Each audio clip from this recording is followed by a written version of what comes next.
오늘은 마태복음 9장 14절에서 26절 말씀을 가지고 함께 나누겠습니다.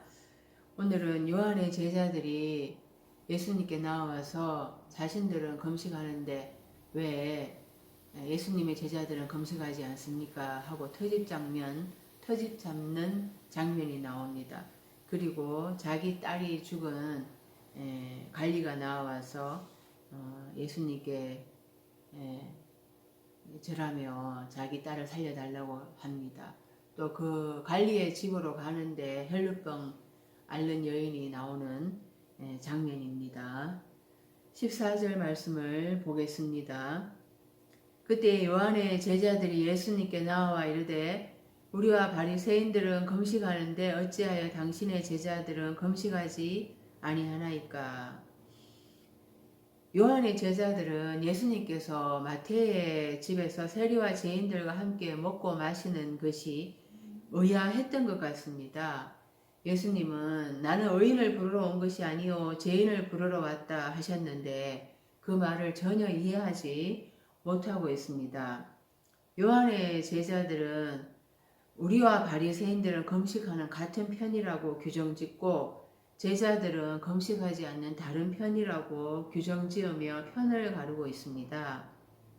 누가복음 18장 12절에서 바리새인들이 나는 1회에 2번 금식하고 또 소득의 11조를 드리나이다 하면서 자신의 의를 드러냅니다. 마찬가지로 요한의 제자들도 행위적인 금식을 하면서 자신의 의를 드러내고 있습니다. 그러면서 예수님께 트집 잡고 꼬투리 잡는 듯한 느낌입니다. 마태복음 4장 12절에 보면 예수님이 광야에서 세례를 받으시고 난 후에 요한이 잡혀 헤롯에게 넘겨졌다고 합니다. 그리고 나서 예수님은 갈릴리로 물러가십니다. 요한이 감옥에 gat혀있는 그 상황에서 요한의 제자들이 예수님께 나온 것입니다. 마태복음 11장 2절 이하에 요한이 옥에서 그리스도께서 하신 일을 듣고 제자들을 보내면서 오실 그이가 당신입니까? 아니면 우리가 다른 일을 기다리오리까 하면서 질문을 하게 합니다. 요한의 이 말은 당신이 그리스도라면 메시아라면은 빨리 나를 이 옥에서부터 건져내 주세요라고 하는 것입니다. 그런데 예수님의 대답은 요한이 기대한 것과 다릅니다.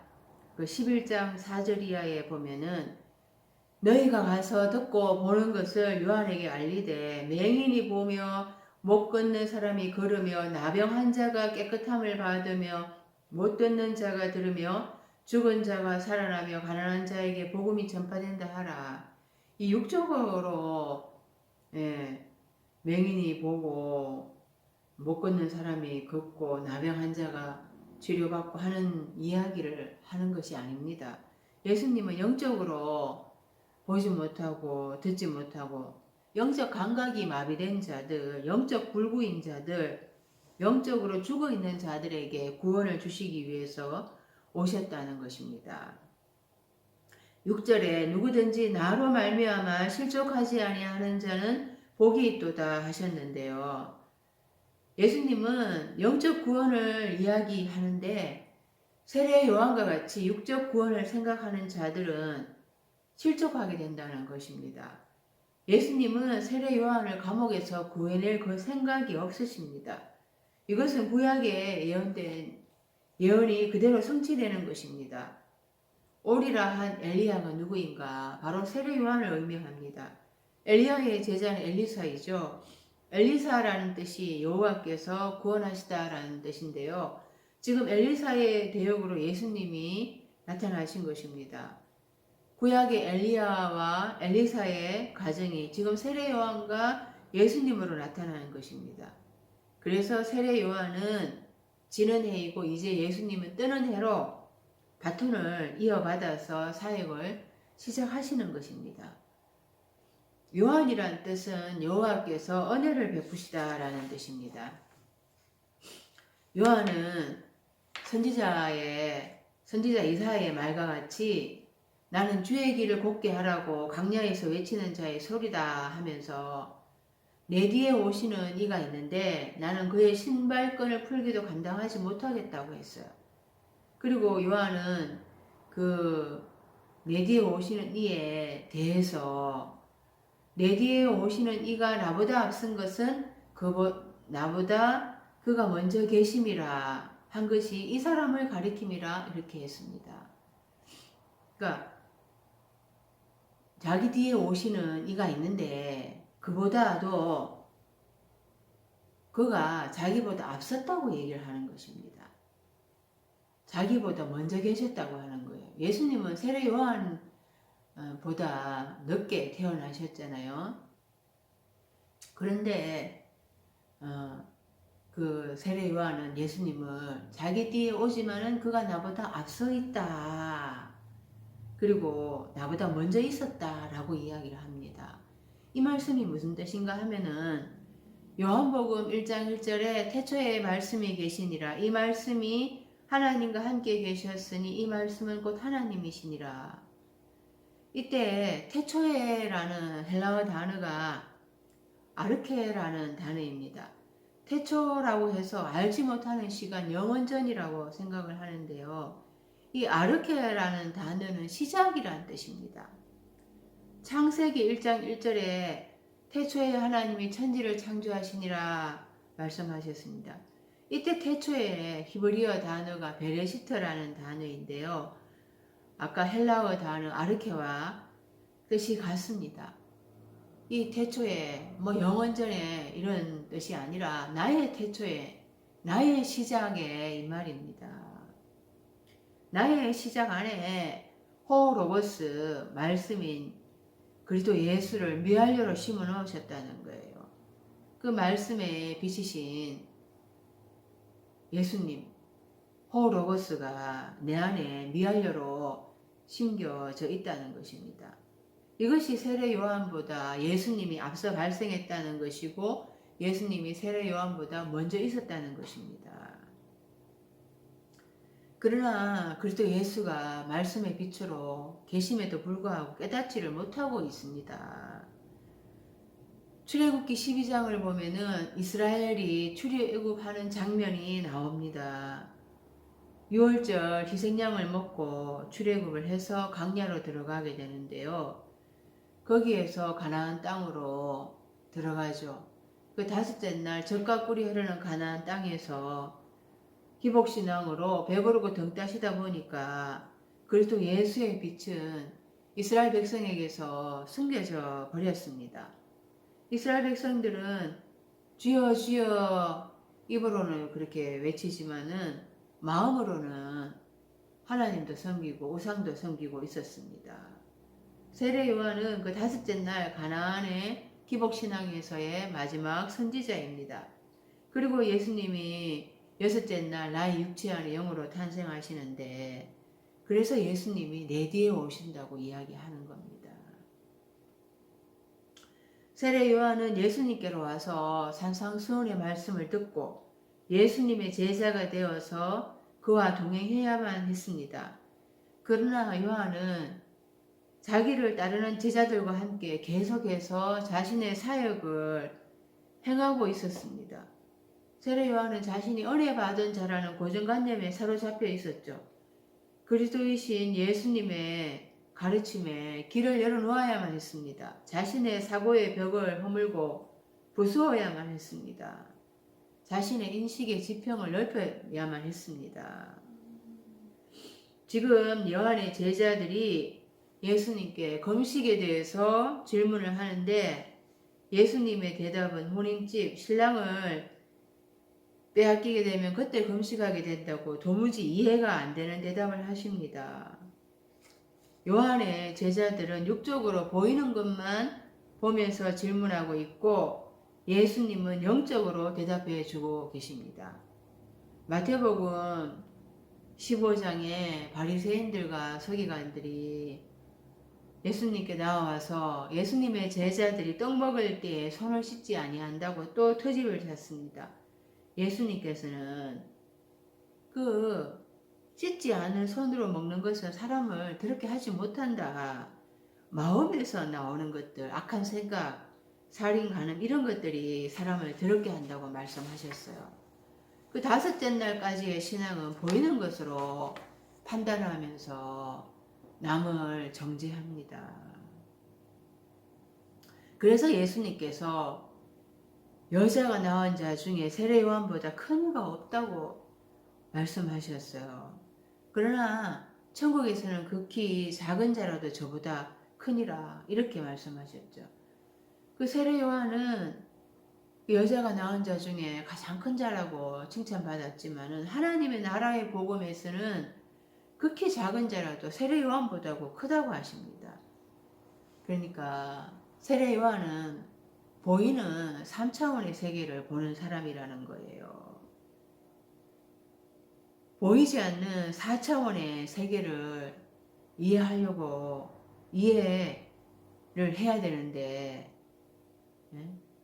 하나님은 우리에게 보이지 않는 4차원의 세계를 우리에게 이해시키려고 보이는 3차원의 세계의 언어를 사용해서 스토리를 만들어서 말씀하시거든요. 그러니까 보이는 것에 그 이면을 들여다보는 영의 눈이 필요한 것입니다.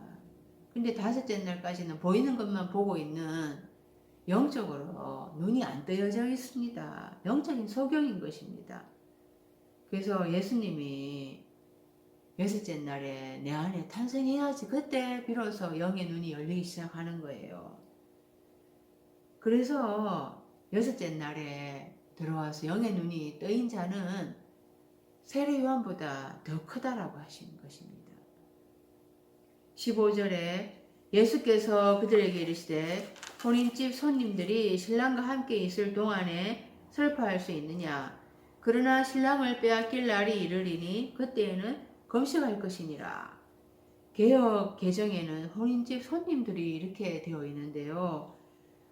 혼인집의 아들들이 이렇게 원어로 되어 있습니다. 그 아들이 12명이죠. 예수님의 제자 12. 예수님이 신랑이고 예수님이 여섯째 날이 선지자로 오셔서 제자들에게 하나님의 나라의 복음을 전해주고 계시는 것입니다.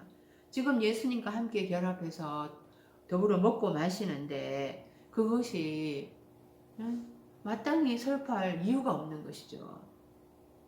마태복음 11장 18절에서 19절에는 요한이 와서 먹지도 않고 마시지도 아니하며 그래서 귀신 들렸다 했는데 인자는 와서 먹고 마시매 먹기를 탐하고 포도주를 즐기는 사람이요 세리와 죄인의 친구로다 이렇게 말씀하고 있습니다. 그 예수님은 육적으로 먹고 마신다는 게 아닙니다. 지금 제자들에게 영의 생명의 말씀을 부지런히 먹여주고 계시는 거예요. 그래서 오순절 성령을 받게 해서 깨닫게 하시려고 하는 겁니다. 오순절 성령을 받고 나라의 복음을 깨닫게 되면은 일곱째 날 사도로 파송되어서 복음을 전하게 되는 것입니다. 주기도문 6장 11절에 오늘 우리에게 일용할 양식을 주시옵고 그 오늘이 헬라어로 세메론이란 단어인데요. This day입니다. 영어로. 여섯째 날을 의미합니다. 그 예수님은 제자들에게 여섯째 날에 양식을 구하는 기도를 하라고 가르쳐 주신 것입니다. 출애굽기 16장에 이스라엘 백성이 출애굽을 했어요. 그런데 광야에서 먹을 것이 없다는 것입니다. 우리가 애굽 땅에서 고기 가마 곁에 앉아 있던 때와 떡을 배불리 먹던 때에 차라리 여호와의 손에 죽었으면 좋았을 것을 이 모세 너희가 이 광야로 우리를 인도해 내어서 우리로 죽게 한다. 이렇게 불평과 원망을 쏟아냅니다.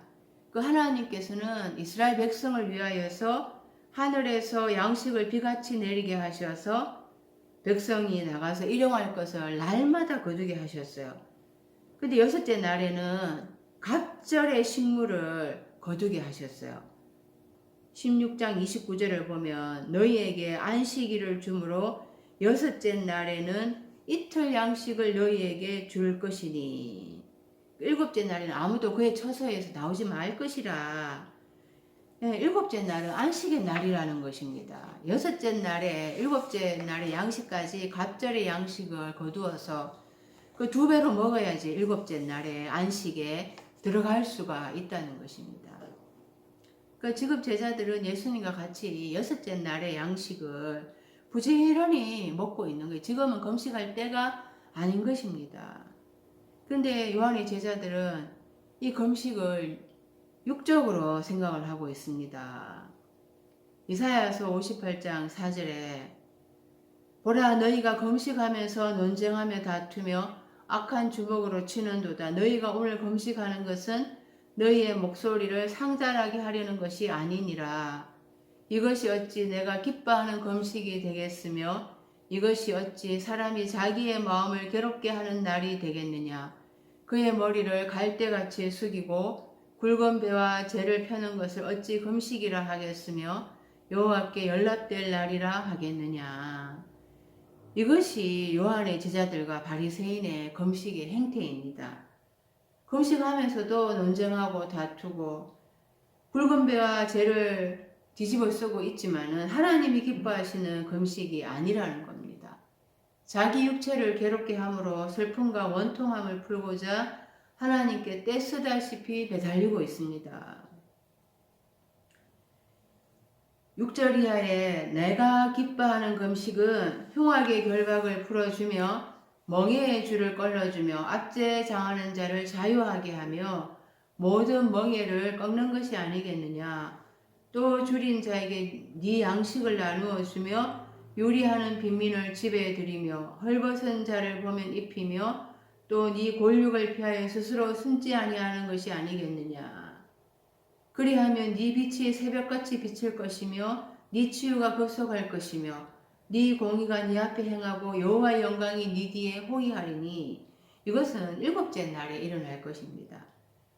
그러니까 금식하는 것은 일곱째 날에 들어가기 전에 하는 것입니다. 지금은 여섯째 날로 제자들이 예수님으로부터 부지런히 영의 생명의 말씀을 먹고 있는 것이죠. 일곱째 날이 이제 들어가면서 그때부터 금식을 하게 된다는 거예요. 그러니까 너희는 그 육적으로 금식한다 하면서 하나님 앞에 떼쓰고 있지. 억하면 그렇게 금식하지. 그러나 우리는 지금 부지런히 말씀을 먹어야 할 때다. 스가랴 8장 19절에 만군의 여호와가 이같이 말하노라. 넷째 날의 금식과 다섯째 달의 금식과 일곱째 달의 금식과 열째 달의 금식이 변하여 유다 족속에게 기쁨과 즐거움과 희락의 절기들이 되리니 오직 너희는 진실과 화평을 사랑할지니라.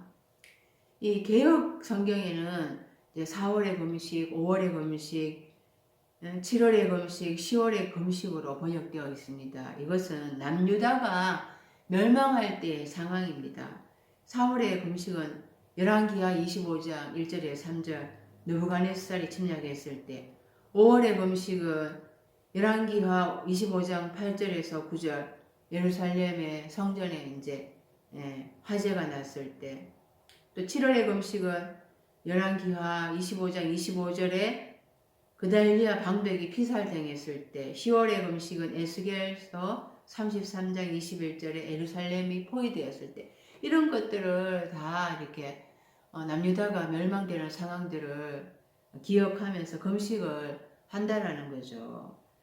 그게 자기들의 슬픔, 또 그 나라를 빼앗길 때 그런 슬픔, 원통함 이런 것들을 하나님 앞에 금식을 하는데요. 그것이 하나님이 기뻐하시는 금식이 아니라는 겁니다. 자기들의 슬픔과 원통함을 풀고 해결하기 위한 금식이라는 거예요. 다섯째 날의 신앙인들은 기복신앙, 성공신앙으로 배부르고 덕다시게 지내다가 망하면은 뭐가 잘 안되면은 그때 원통해서 웁니다. 계시록 18장에 큰 성 바벨론이 무너지잖아요. 그때 그 성이 무너짐으로 인하여서 11절 이하에 땅에 상인들이 울며 애통한다고 합니다. 다시 그들이 바벨론으로 말미암아 취부를 했는데 그들의 상품을 사는 자가 없기 때문이라는 거예요. 그래서 티끌을 머리에 뿌리고 울고 애통하고 한다는데요.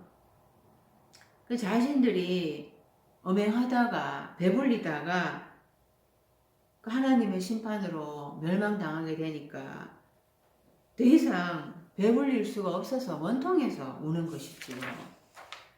그 요나서의 3장 5절에 니느웨 사람들이 하나님을 믿고 금식을 선포하고 높고 낮은 달을 막론하고 굵은 베옷을 입은지라. 그 니느웨는 아수르의 수도입니다. 아수르는 이스라엘을 침략하고 괴롭혔습니다. 그 니느웨 사람들은 그런데 요나로부터 하나님의 심판의 메시지를 전해 듣고 회개를 했어요. 그리고 금식을 하는 겁니다. 그래서 하나님의 진노의 심판을 면했습니다.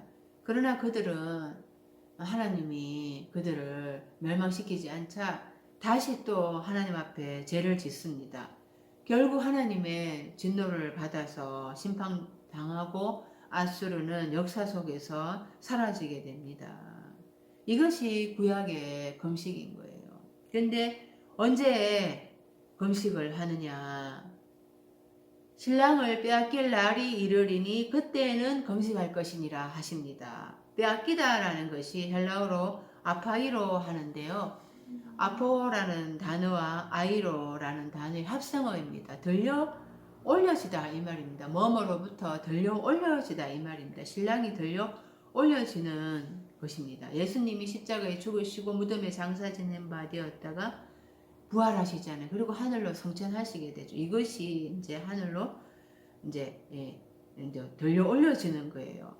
그러면서 예수님은 내가 떠나가는 것이 너희에게 유익하다라고 말씀하셨죠. 내가 떠나가야지 보혜사 성령을 너희에게 보낼 것이다. 진리의 성령이 오시면 그가 너희를 모든 진리 가운데로 인도하시리니 그가 스스로 말하지 않고 모든 오직 들은 것을 말하며 그 말씀으로 가르쳐 주실 것이다. 이렇게 하십니다. 제자들은 그 오순절 성령을 받으면서 예수님의 나라의 복음이 창세기에서부터 계시록까지 하나의 구속사를 이야기하는 것을 깨달을 수가 있었어요. 하나의 구속사로 쭉 연결되는 것을 영으로 깨달아 진 것입니다. 그 제자들이.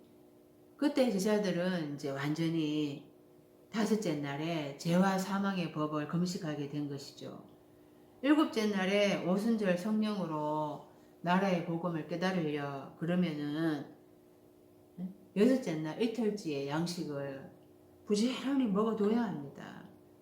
그 사도행전에 안디옥 교회에 주를 섬겨 금식할 때 성령이 이르시되 내가 불러 시키는 일을 위하여서 바나바와 사울을 따로 세우라. 이에 금식하며 기도하고 두 사람에게 안수하여 보내니라. 이것은 일곱째 날에 더 이상 죄와 사망의 법을 먹지 않는 금식, 영적 금식을 이야기합니다. 영적 금식이 있고 난 다음에 이제 바나바와 사울, 바울이 전도 사역을 떠나게 되는 것이지요. 16절 생배 조각을 낡은 옷에 붙이는 자가 없나니 이는 기운 것이 그 옷을 당기어 헤어짐이 더하게 되며 이 생배 조각이라고 번역되어 있는데 손질하지 않은 생철을 이야기합니다. 이 낡은 옷과 대비됩니다. 낡은 옷에 갖다 붙이면은 낡은 옷이 더 빵꾸가 이제 생기게 되잖아요. 이 낡은 옷은 죄와 사망의 법 아래 있는 서기관 바리새인 세례 요한의 사상으로 다섯째 날의 상황을 의미합니다. 그 낡은 옷에다가 여섯째 날, 일곱째 날에 예수님의 사상을 갖다 붙이면은 분쟁이 일어날 수밖에 없다는 것이에요. 고린도전서 1장 10절에 형제들아 내가 우리 주 예수 그리스도의 이름으로 너희를 권하노니 모두가 같은 말을 하고 너희 가운데 분쟁이 없이 같은 마음과 같은 뜻으로 온전히 합하라. 이 고린도 교인들을 향해서 사도 바울이 했던 말인데요. 생각이 같고 말이 같아야 분쟁이 없는 것이죠. 생각이 틀리면 분쟁이 일어나게 되어 있습니다. 그 요한의 제자들의 금식 질문에 예수님은 혼인집 또 신랑 얘기 하다가 갑자기 또 낡은 천에 새 천을 갖다 붙이는 이야기를 하고 있습니다. 그 예수님의 사상은 하늘의 사상으로 위의 것입니다. 낡은 옷은 땅의 사상으로 아래의 것입니다. 이 둘은 극명하게 대조가 됩니다. 그래서 충돌이 일어날 수밖에 없습니다. 예수님이 하늘의 사상 위의 것을 전해주시는데 혼돈하고 어둠의 상태에 있는 땅의 마음밭, 영적 소경인 바리새인과 세례 요한의 제자들은 당연히 수용할 수가 없습니다. 그래서 예수님이 오셨을 때에 분쟁이 일어날 수밖에 없었어요. 요한복음은 예수님과 유대인의 사상의 논쟁을 보여줍니다.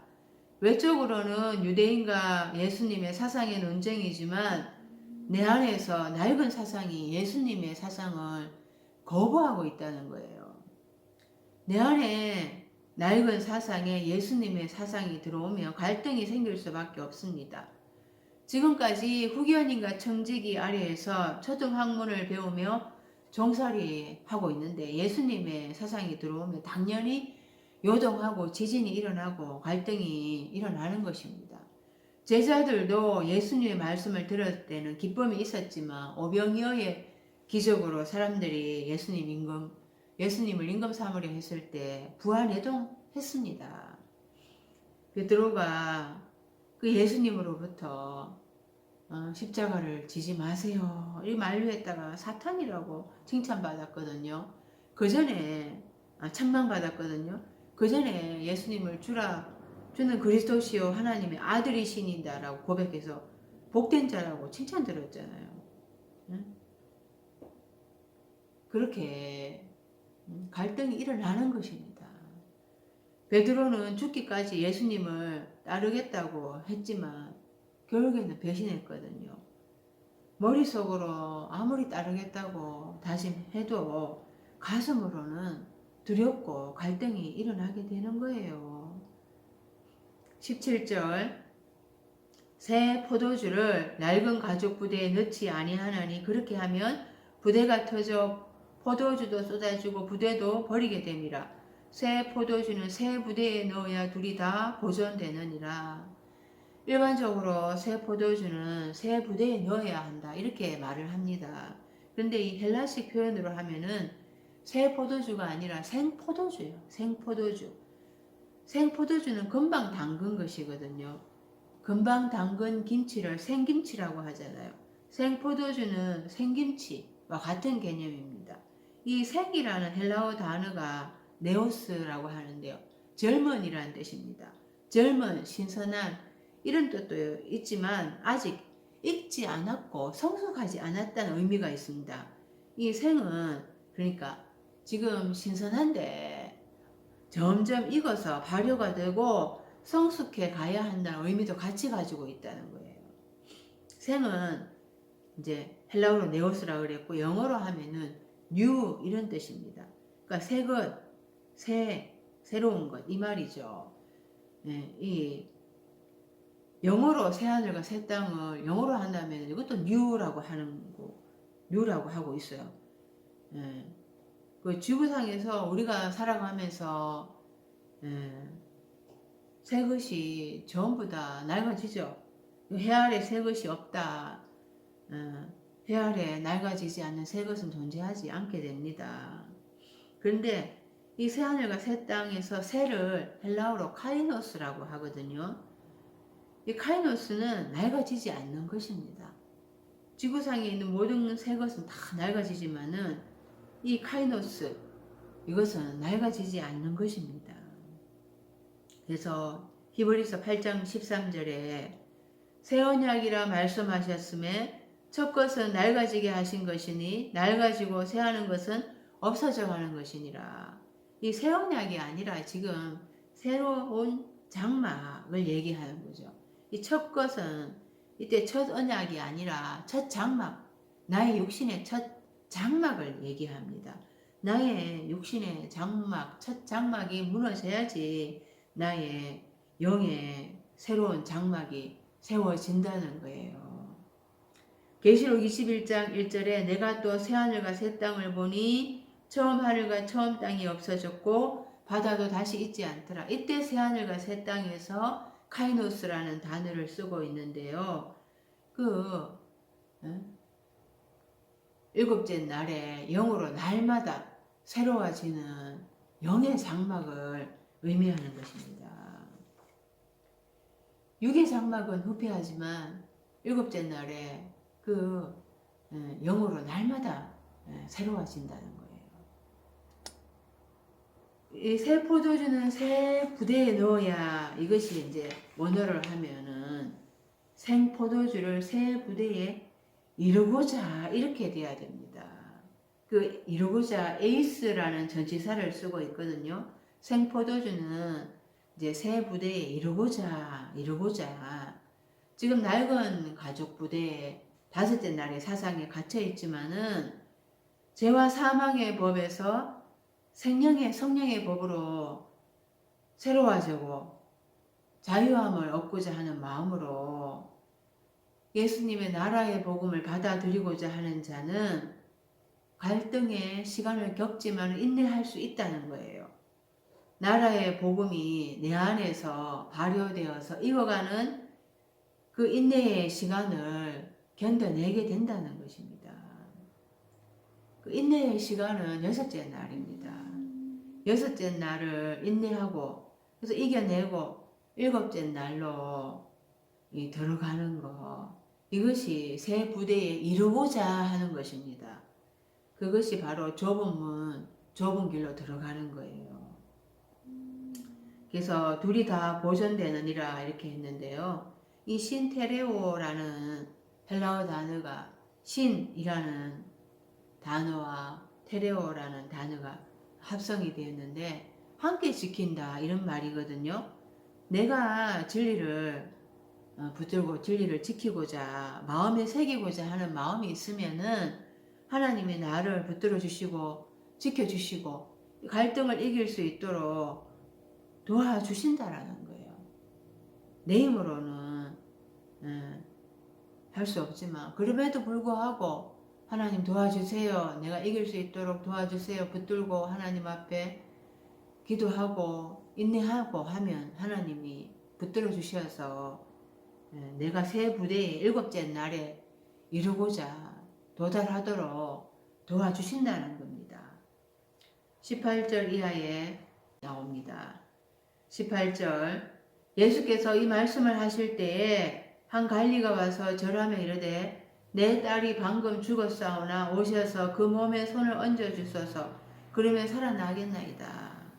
이 관리가 와서 자기 딸이 죽었는데 예수님이 그 딸의 몸에 손을 얹어주시면 딸이 살아나겠다고 합니다. 그리고 예수님을 경배하고 있습니다. 이 대단한 믿음이죠. 또 앞서 마태복음 8장 5절에도 예수님은 가버나움의 중풍병자를 고쳐주셨어요. 또 9장에서 중풍병자를 고쳐주셨습니다. 그 예수님은 동일하게 믿음이 너를 구원했다라고 말씀을 하셨습니다. 오늘 본문에도 자기 딸이 죽은 관리가 나오는데 예수님께 경배하면서 이 대단한 믿음을 보여줍니다. 그러니까 예수님은 계속해서 믿음이 무엇인가 하는 것을 정리해 주고 계시는 것입니다. 구원을 얻게 하는 믿음이 무엇인가 하는 것을 계속 보여주고 계시는 거예요. 바울 서신에는 믿음이 무엇인가 하는 것을 논리적으로 정리를 해 놓았습니다. 그런데 이 실제적으로 장면별로 사건별로 써놓은 것이 복음서입니다. 그런데 우리는 자꾸 예수님이 죽은 자를 살리는 것, 또 병든 자를 고쳐주고 소경의 눈을 뜨게 하는 것 이런 것만 강조를 합니다. 믿음에 대해서는 요타치하고 있습니다. 복음서를 보면서 죽은 자가 살아나고 병든 자가 고침을 받고 이런 사건에만 많은 관심을 보이고 있는데요. 왜 그 병이 고쳐졌는가? 믿음 때문이라고 합니다. 그 핵심은 믿음 때문인 거예요. 그 몸에 손을 얹어 주셔서 그리하면 살아나겠나이다. 이 몸에 이제 손을 얹어 달라 안수하는 거죠. 예. 이것이 이제 육적으로 죽은 자를 살리는 것이 아니라는 것입니다. 구약의 짐승을 잡아서 제물로 하나님 앞에 제사를 드립니다. 레위기 16장에 보면 아론의 두 아들이 예수님 앞에 다른 불을 들이다가 죽임을 당했습니다. 그 하나님께서 모세를 통해서 아론에게 말하라고 합니다. 그 지성소에 안에 속죄소 앞에 아무 때나 들어오지 말게 하라. 그 아론이 거기 들어오려고 하면은 정결하게 한 후에, 그리고 또 이스라엘 자손의 회중에게서 속죄 제물로 삼기 위하여서 순념소 2마리와 또 번제물로 삼기 위하여 순양 1마리를 가져갈지니라, 이렇게 말씀을 합니다. 이 속죄 제물이라고 했는데요. 이 속죄 제물이 아니라 히브리어 단어로 죄를 위하여라고 하고 있습니다. 죄를 위하여서 짐승을 이제 드리라는 거죠. 그러니까 죄를 위하여서 이제 제물을 잡아라는 거예요. 속죄가 아닙니다.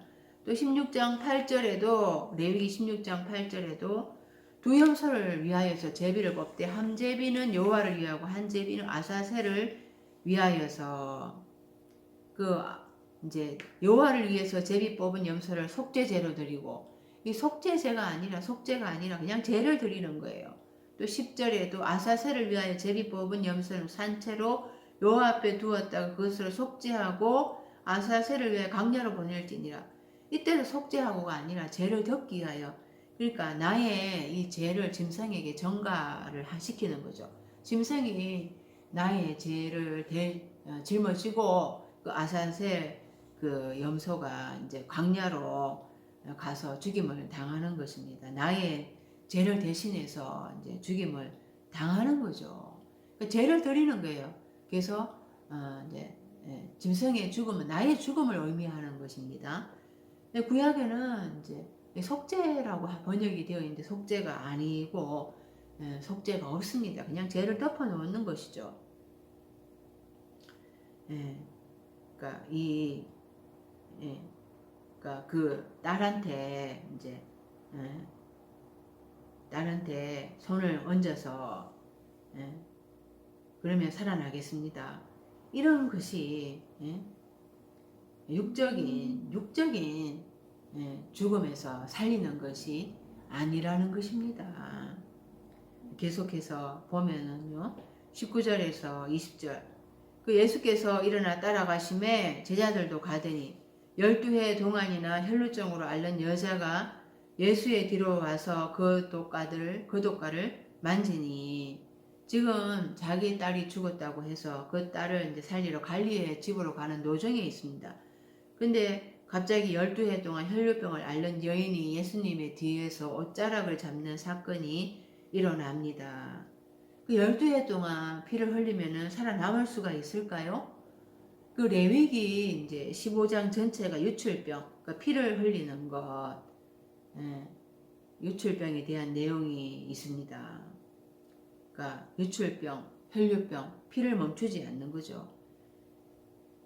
이것은 마태복음 23장 35절에서 이렇게 해석을 합니다. 그러므로 어인 아벨의 피로부터 성전과 제단 사이에서 너희가 죽인 바가랴의 아들 사가랴의 피까지 땅 위에서 흘린 의로운 피가 다 너희에게 돌아가리라. 그 나의 한날 가인의 삶에서 아벨을 죽인 것부터 그 다섯째 날까지의 그리스도가 탄생하기까지 그 믿음의 장로삼을 다 죽인 것이, 그것이 피를 흘린 거라는 거예요. 그 피를 흘린 것은 여호와 앞에 부정한 것입니다. 그런데 이 12해 동안 혈루병을 앓았다 그랬잖아요. 이 12이라는 이 단어가 예? 헬라어로 이제 도데카인데요. 12이 히브리어로 셰나임 에세르라고 합니다. 셰나임은 둘이고 쌍수입니다. 이제 에세르는 10이란 뜻이고요. 10은 부하다라는 뜻입니다. 그러니까 부한 것이 탈바꿈되다 이 말이거든요. 12는 부한 것이 탈바꿈되다 이 말입니다. 지금 이 여인이 탈바꿈하려고 하는 것입니다. 죄와 사망의 법에서 생명의 성령의 왕노릇하는 것으로 이제 탈바꿈하려고 하는 것이에요. 지금까지 많은 피를 흘렸잖아요. 믿음의 장로 삶을 자기 안에서 다 이제 피를 흘렸어요. 그런데 이제 탈바꿈하려고 하는 겁니다. 이 12이란 이 숫자가 성경에 중요한데요. 12제자, 12바구니, 12살, 12사도, 12조상, 12지파, 12천사, 12문, 12기초석, 12진주, 12실가 이런 전부 다 부한 것이 탈바꿈하다 이런 뜻을 가지고 있습니다. 21절 이는 제 마음에 그 겉옷만 만져도 구원을 받겠다 함이라. 여자가 자기 속에서 겉옷만 만져도 구원을 받겠다 함이라 하는 것을 예수님이 들으셨어요. 그 생각을 아신 것이죠. 믿음을 보신 것입니다. 그 예수님의 옷은 구원의 옷이고 공의의 옷입니다. 이사야서 61장 10절에 그가 구원의 옷을 내게 입히시며 공의의 겉옷을 내게 더하심이 신랑이 사물을 쓰며 신부가 자기 보석으로 단장함과 같게 하셨습니다. 그 예수님의 구원의 옷, 이 공의의 옷은 아무나 입을 수 있는 것이 아닙니다. 그 예수님의 옷은 십자가에서 피의 옷이 되죠. 그 계시록 19장에 예수님이 전쟁하는 것이 나옵니다. 19장 13절에 그가 피 뿌린 옷을 입었는데 그 이름은 하나님의 말씀이라 칭하더라.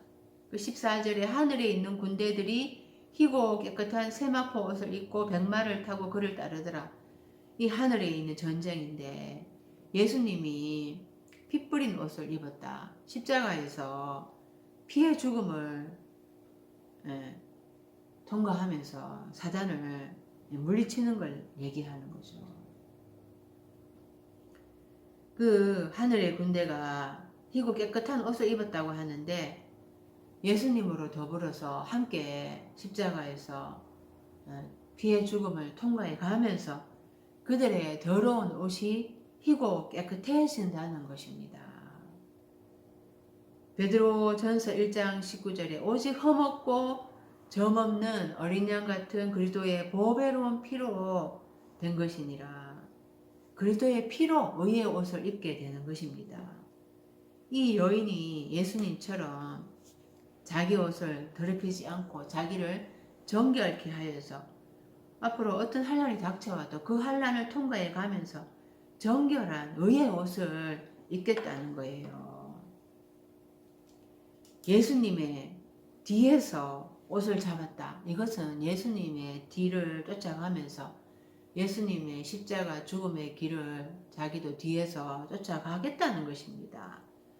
예수님과 함께 죽고 그와 연합해서 부활에 참여하겠다라는 마음으로 예수님의 옷을 뒤에서 만진 거라는 겁니다. 22절 예수께서 돌이켜 그를 보시며 이르시되 딸아 안심하라 네 믿음이 너를 구원하였다 하시니 여자가 그 적시로 구원을 받으니라. 그 여인이 그 시간부터 이제 구원을 받았습니다. 그런데 이것은 시제가 부정과거 동동태입니다. 구원이 시작이 되었는데 그 예수님을 만나서 구원의 시작은 되었는데 아직 구원의 완성이 된 것은 아닙니다. 구원의 완성은 복음화가 완전히 이루어져야 합니다. 베드로전서 1장 8절에 예수를 너희가 보지 못하였으나 사랑하는도다. 이제도 보지 못하나 믿고 말할 수 없는 영광스러운 즐거움으로 기뻐하니 믿음의 결국 곧 영혼의 구원을 받음이라. 보지 않고 믿는다. 육안으로 보는 것이 아니라 영안으로 본다는 거죠. 영으로 믿는다라는 거예요. 그러면서 그 믿음의 결국 그 영혼의 구원을 받음이라 읽혔는데요. 믿음의 결과는 예, 그 영혼의 구원이다. 예, 지금 영혼이라는 게 우리는 무슨 영인가 이런 생각을 하는데 이게 헬라어로 이제 푸시케거든요. 그러니까 이 목숨이에요. 목숨. 혼이죠. 혼. 예, 믿음의 결국 결과는 완성은 믿음의 완성은 이 푸시케 혼에서 푸뉴마로 옮겨져야 됩니다. 푸시케 목숨적인 삶에서 영 푸뉴마 거룩한 영 하기오스 푸뉴마로 옮겨져야 됩니다. 예수님이 십자가에서 마태복음 27장 50절 예수께서 다시 크게 소리 지르시고 영혼이 떠나가시다. 그 영혼이 떠나가시다. 이게 헬라어로 보면은 영을 놔주었다 이런 말입니다. 영을 해방시켜 주었다 이 말입니다. 예, 이 예수님의 육신이 찢어지면서 예수님의 이 혼이 이제 푸시케가 죽으면서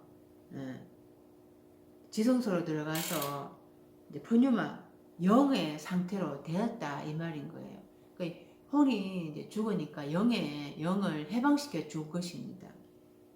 지성소로 들어가게 되면서 푸뉴마 영의 상태가 되면서 이제 하늘로 올려지게 되고 보혜사 영을 보내주게 되는 것이죠. 보혜사 영으로 예수님이 임재하는 거예요. 그것이 일곱째 날 오순절 성령으로 임하시는 것입니다.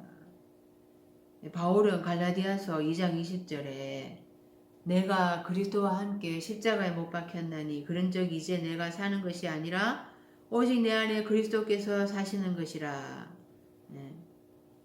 바울은 그리스도와 함께 십자가에 못 박혀 죽고 그래서 일곱째 날에 영의 세계가 열리게 된 사람입니다. 그 푸시케 혼이 죽으면서 영이 해방된 것이죠. 그래서 하나님의 말씀을 깨달아서 바울 서신을 기록해서 전해주는 것입니다. 이 일곱째 날에 들어간 자가 이사야서 58장 6절에 흉악의 결박을 풀어주게 되는 것입니다. 이것이 구원이 완성되는 것이고 믿음이 완성되는 것입니다. 23절에 예수께서 그 갈리의 집에 가사 피리 부는 자들과 떠드는 무리를 보시고 이 피리 불고 떠드는 무리들은 다섯째 날에 소란스러운 자들인 거예요. 시끌벅적하고 그렇게 떠들고 먹고 마시는 자들입니다.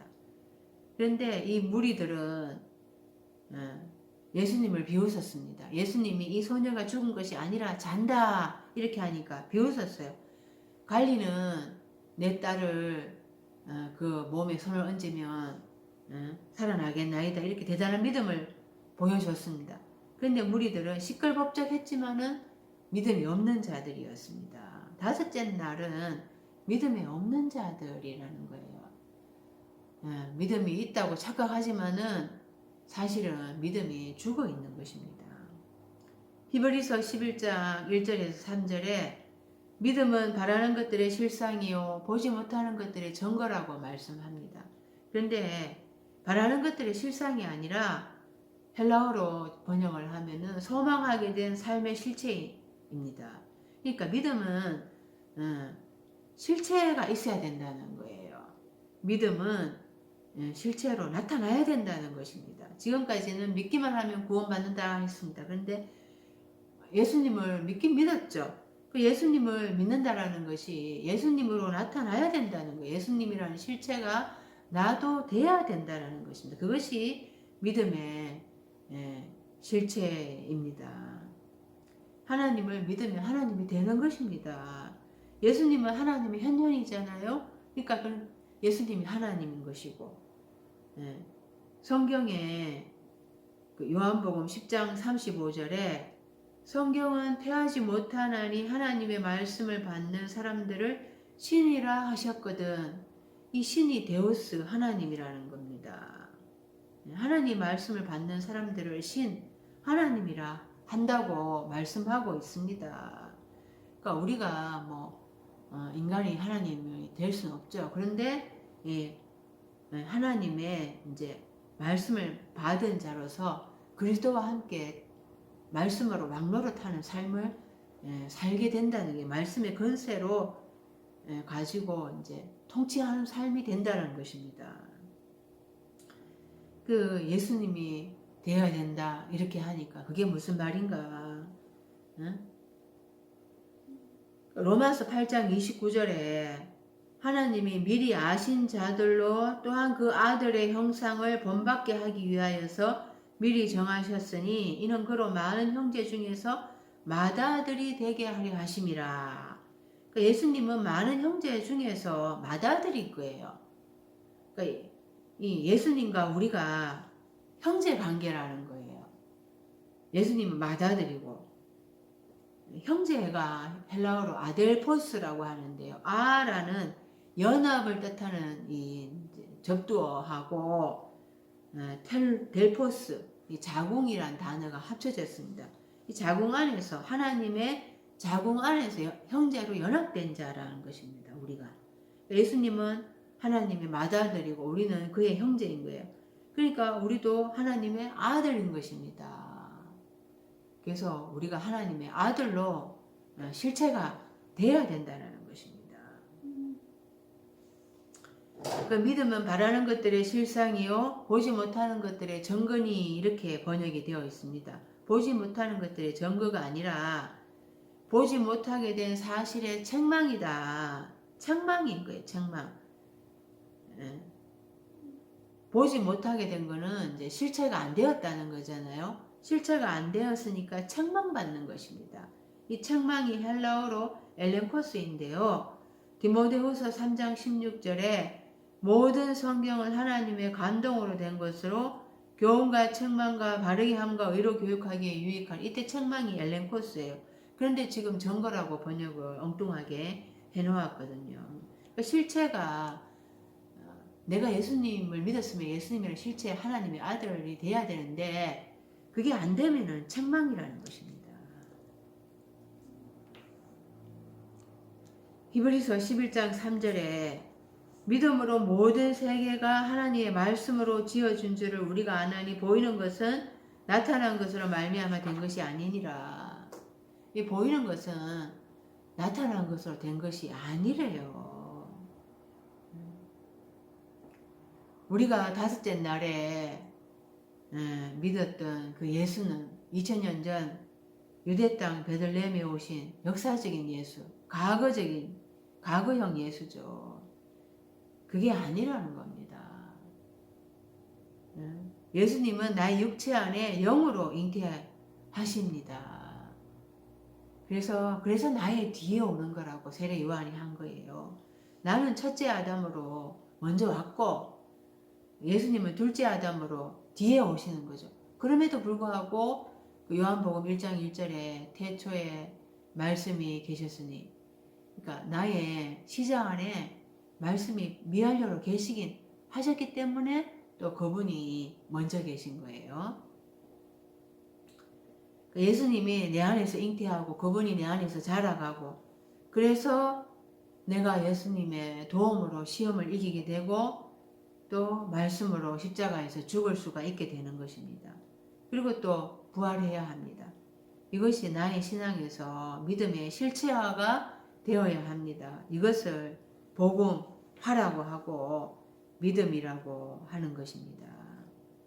그 예수님이 나의 병이 낫겠습니다. 이런 믿었다고 그 믿음 보시고 그 육적으로 고쳐주신 것이 아니라는 것입니다. 그들은 영으로 살아날 것을 믿었던 것입니다. 구약에 모세가 홍해를 가르고 엘리야, 엘리사 사건 등 성령의 역사들이 있습니다. 그 신약에 예수님이 기적을 일으킨 것 빼고 구약에 성령의 역사들이 훨씬 더 스릴이 있다고 할 수 있어요. 그 다섯째 날까지의 구약의 성령의 역사가 더 강합니다. 그런데 그것을 성령을 받았다고 얘기 안 합니다. 그 구약의 성령의 역사는 성령 체험입니다. 성령의 역사를 체험하는 거예요. 있다가도 없어지는 것입니다. 그 구약의 성령의 체험은 그 성령 체험을 했다고 해서 창세기에서부터 계시록까지 성경이 하나의 구속사로 연결되어서 깨달아지지가 않습니다. 우선 성령을 받아야지 성경이 전체로 하나의 구속사적인 복음으로 연결된 소식으로 보여지게 되는 것이죠. 24절에 물러가라, 이 소녀가 죽은 것이 아니라 잔다 하시니 그들이 비웃더라.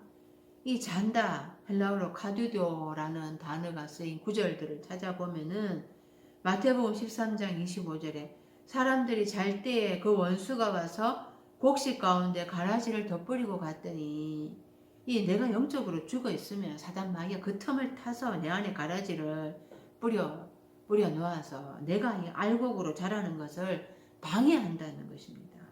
이 죽어 있다는 것이 영적 잠을 잔다고 자는 것이라는 거예요.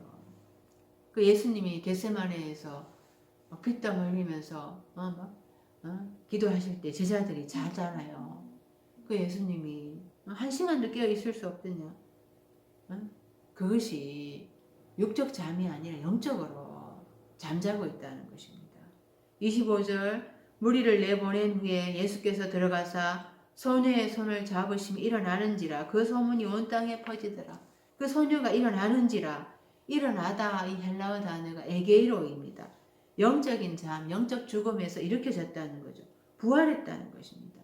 요한복음 11장에 죽은 지 나흘이나 되는 나사로가 예수님이 나사로야 나오너라 이렇게 부르셨을 때에 그 죽은 자가 무덤에서 일어나서 돌아다녔습니다. 영적 잠에서 깨어 일으켜져서 부활했다는 것입니다.